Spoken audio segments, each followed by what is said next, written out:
Enjoy করলো এটা বলে ভিতরে জিপিএস থাকে কোম্পানির লগে লিংক থাকে বলে দিনে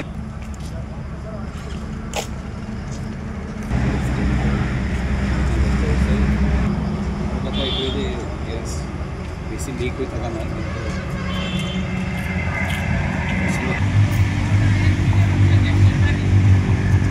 আজি ৰাতিপুৱা 6টামান বজাত আমাৰ জাগিৰোড থানা এলেকাৰ অধীনত বামনগাঁৱৰ ওচৰত এখন এলপিজি গ্যাস পৰিবাহী ট্ৰাক দুৰ্ঘটনাত পতিত হয়।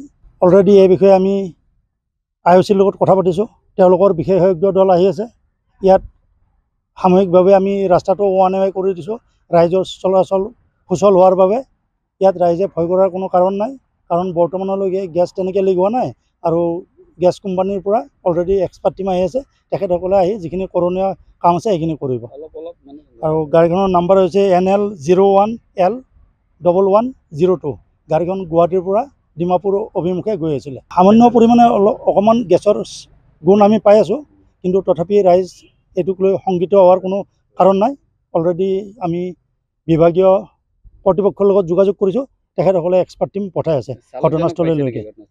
চালকজনক বৰ্তমানলৈকে পোৱা নাই, কিন্তু মই গাড়ীৰ গৰাকীৰ লগত কথা পাতোঁতে তেখেতে কৈছে চালকজন অলপ আঘাতপ্ৰাপ্ত হৈছে আৰু তেওঁ ক'ৰবাত মেডিকেলত চিকিৎসাধীন হৈ আছে।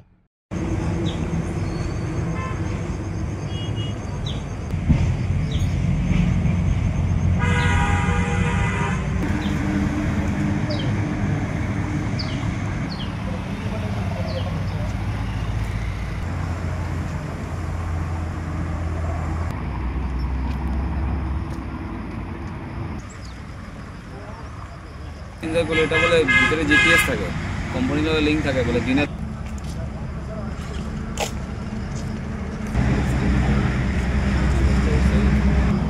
কথা এই যে গ্যাস বেশি লিক হয়ে থাকা নাই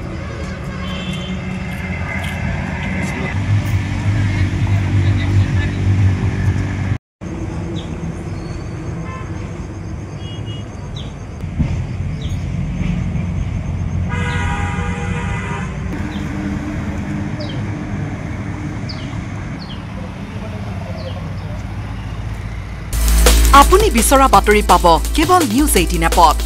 নিউজ 18 এপ ডাউনলোড কৰিবলৈ স্ক্যান কৰক এই QR কোড। গুগল প্লে ষ্টৰতো পাব এই নিউজ 18 এপ।